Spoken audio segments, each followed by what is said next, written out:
I want to go back to the feeling of that phoniness, because I feel like people feel that today with imposter syndrome and imposter phenomenon, Yes. Just in their careers, or usually it's high achieving people feel that way. Like, oh, I got this because of luck and I feel like a phony and they're going to find me out. It's interesting that this kind of brought on those similar feelings, and it could really affect your performance and all Mhm. sorts of things. So I want to talk a little bit more about that phoniness feeling.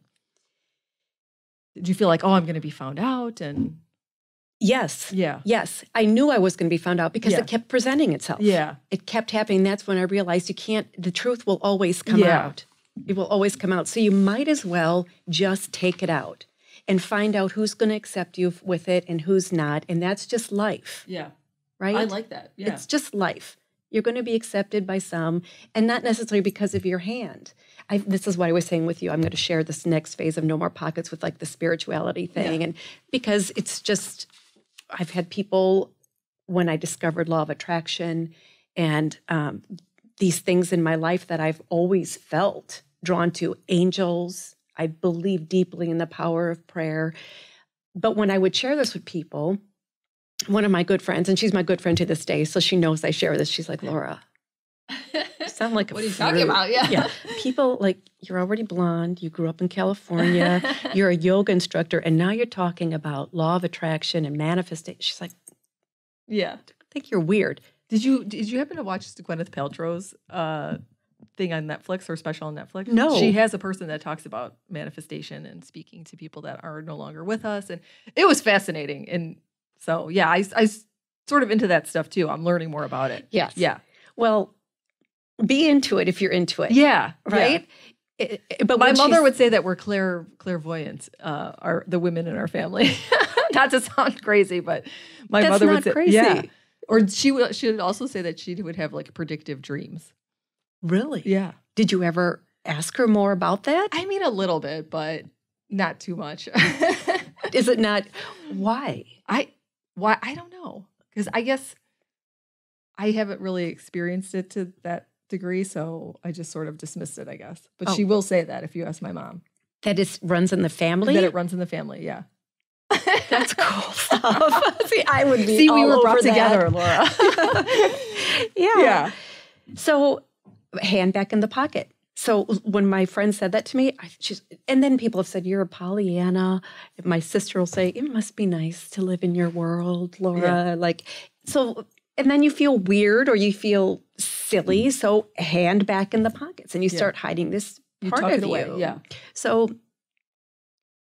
it's just started to become this feeling of I'm being a phony, just like I was when I was hiding my hand. It's living authentic and saying, some people are going to love this side of me. Some people are going to be, nah. And it's all okay. Yeah. It's all okay.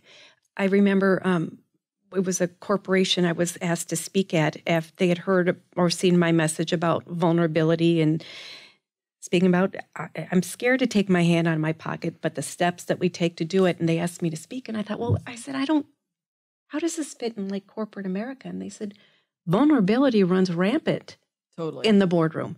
You have people, grown adults, who are coming in and who won't share their ideas or speak up because they're afraid of being ridiculed or looking less than, or so they. I was going to say it could be a metaphor for anything. Anything. Really. Anything, yeah. Yeah. You could be tucking anything away. And it could be religion even. I mean, it could be a lot of things. So, exactly. Yeah.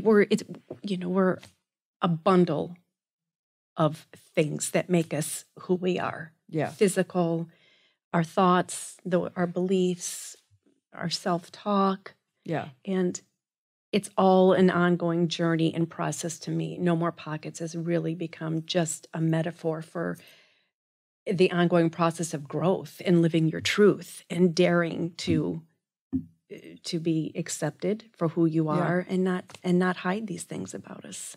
Yeah. So I was definitely raised, going back to the vulnerability, like get up, rub some dirt on it. You want to be as tough as possible.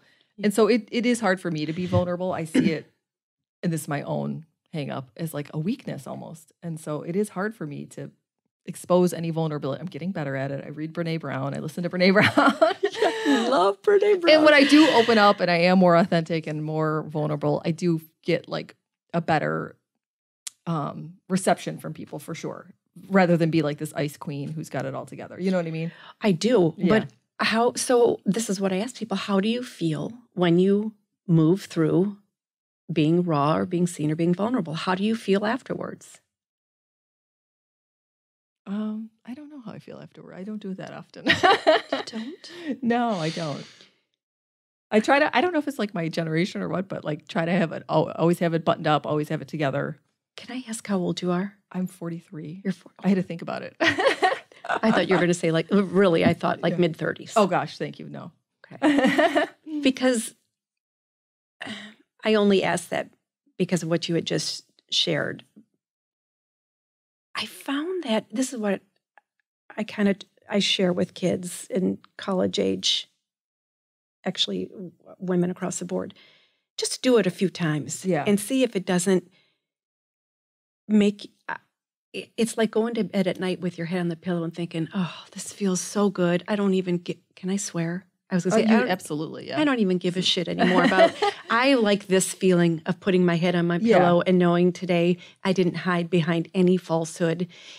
And to me, I feel very brave. Yeah. I find bravery and vulnerability. For sure on the authenticity, like being more unapologetically me, absolutely. Yeah. The vulnerability piece I'm working on for sure. Yeah. But I have found when I do ask for help and expose any vulnerability, people are usually typically willing to help, and like more people come together as a community around you. And so definitely I see good things from it. It's just my own hang up. Like I don't even like to say I have a cold because I feel like it's a weakness. Like it's, I don't know.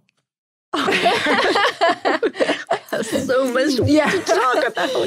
Oh God. Did you know this was therapy, not a podcast? Yeah, I don't know. I'm working on it.